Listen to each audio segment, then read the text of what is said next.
Hi, my name is Anastasia. Welcome to my home here in Second Life. My friend Jan is going to shoot his YouTube video from here today. Bye.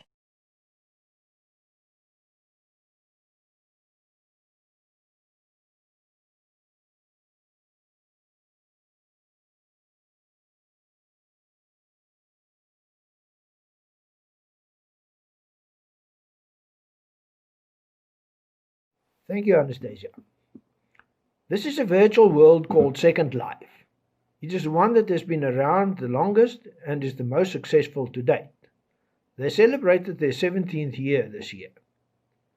Unlike all other computer games where all the assets you use were made by the company beforehand and stored on your local computer, 99% of Second Life's elements are made by other users and you have to download it every time completely from the server. This makes anything possible.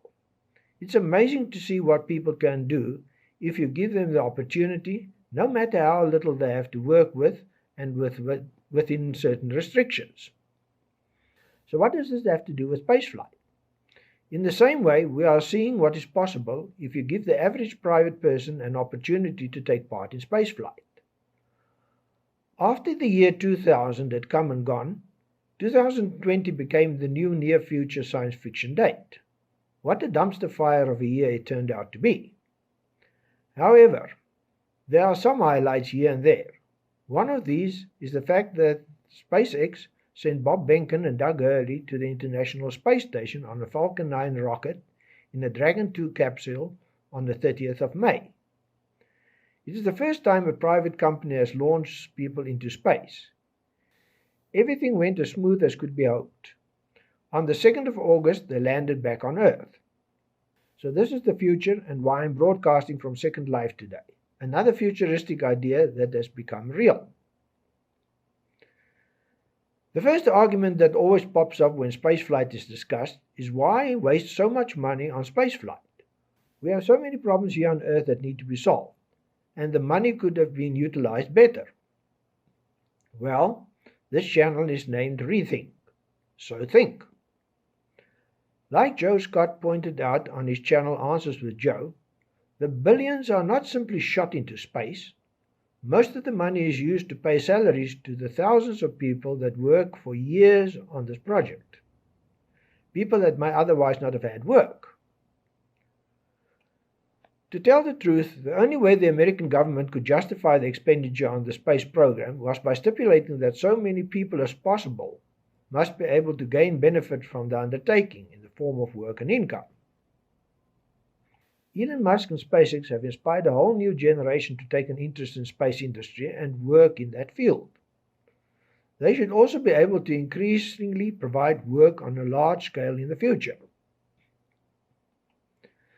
To get back to the original argument, as far as we can reach back into history, there has been prostitution and theft, the two oldest professions, soldiers, the third oldest profession, war, murder, hunger, epidemics, pandemics, poverty, jealousy, violence against women, racism, hate, deception, jails, laws, slavery, etc., etc. In another 2,000 years, we will still have all these things, no matter how much money we put into eradicating it. The problem is not money, it's people. If we had followed that argument through history, you would not have been carrying around a microcomputer trying to pass itself as a cell phone, and the social media without which you would die would not have existed. I put a link in the description at the bottom to the NASA website that is keeping a running list of things that you use that came into existence because of the space industry. So I hope we can lay that argument to rest. Like Elon says, you have to have something exciting to look forward to when you get up in the morning to make the world worthwhile. What is more exciting? The human species being a multi-planet species, or a single planet species drowning in despair? To stay on one planet is like sitting in your own dirty bath water trying to clean it by adding more soap.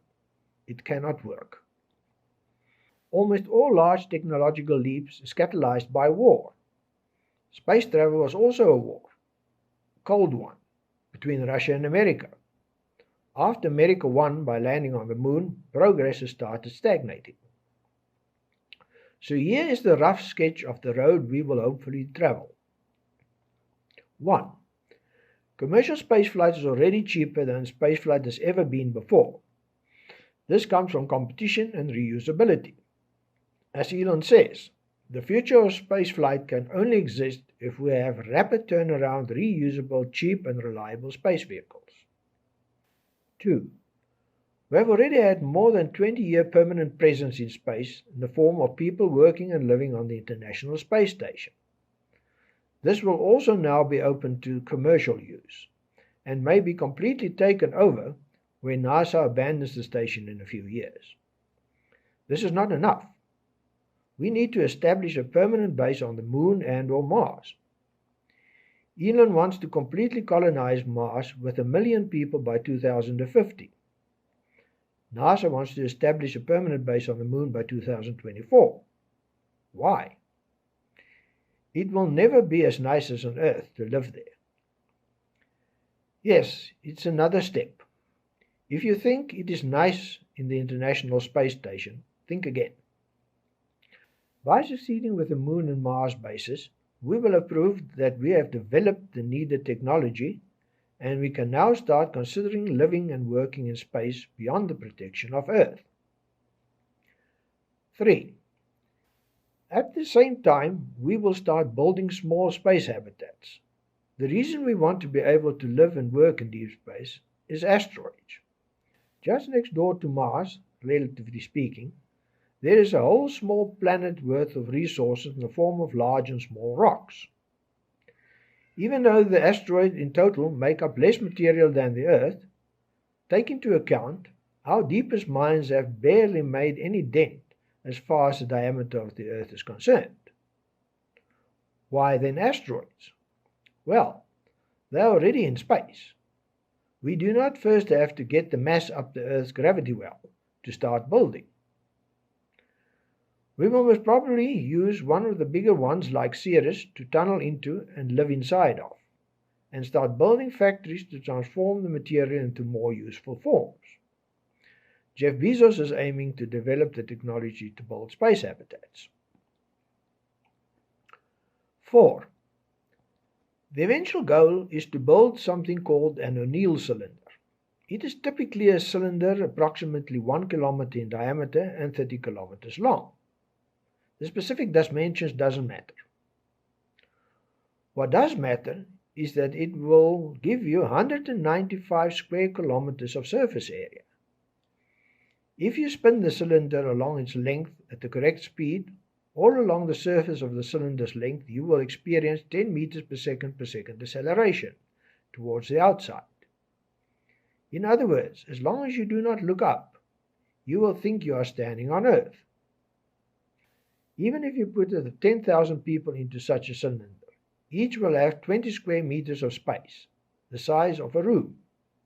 Put 1,000 people in there, and there is enough space for farms, grain fields, rivers, dams, mountains. You'll have to manufacture an enormous amount of air or bring it from another planet. Also soil, which most probably will be barren and will have to be organically enriched. Last, water from comets or the rings of Saturn. It is not a small undertaking. It will generate enormous amounts of work. 5. Why all this effort? Firstly, like Jeff Bezos' plans, all heavy polluting industry can be moved to such cylinders off Earth. Such cylinders can be used as a wildlife preserve, to place animals where increasing pollution and shrinking space cannot further endanger them. A safe Jurassic Park? Endless numbers of habitats around Earth and the Sun. A concept known as a Dyson swarm. So many habitats around the Sun, it will look like we have enclosed the Sun. Living space for trillions of people. 6. The eventual goal.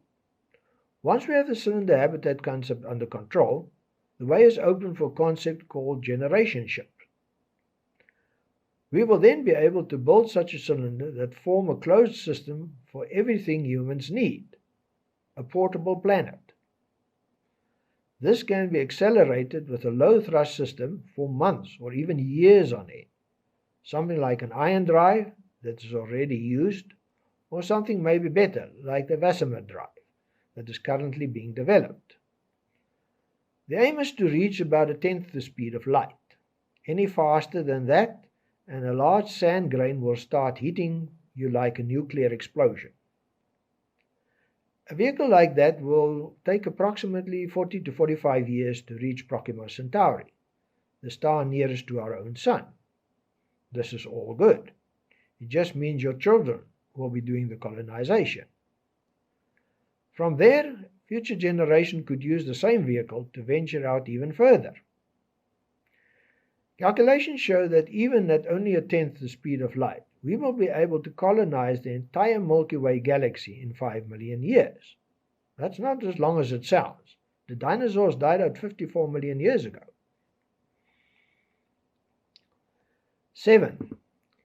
If you are, for instance, a Pastafarian and believe that the flying spaghetti monster is the only supreme being that should be worshipped, you and your fellow believers can man a generation ship and go find a habitable planet to colonize. The chances that you will then be able to live in peace with your fellow believers is greatly increased. Your future generation would not even know that other religions exist. The same goes for Judaism, Christianism, Buddhism, Islam, white, black, brown, purple, pink, yellow, nudist, capitalist, socialist, futurist, genetically manipulated, cyborgs, etc., etc. War between planets will be practically impossible, with hundreds of years of travel between one planet and another. 8. As Elon says, the dinosaurs died out because they didn't have a space program. With each passing year, the end of humanity is approaching. During the Earth's history, a number of mass extinction events has taken place. We are at the point where another one is due. The sooner we have a colony on more than one planet, the safer, preferably around another star. If we do experience another mass extinction, theft, war, murder, hunger, epidemics, pandemics, poverty, jealousy, violence against women, racism, hate, deception, jails, laws, slavery, etc., etc., will be a drop in the bucket. 9.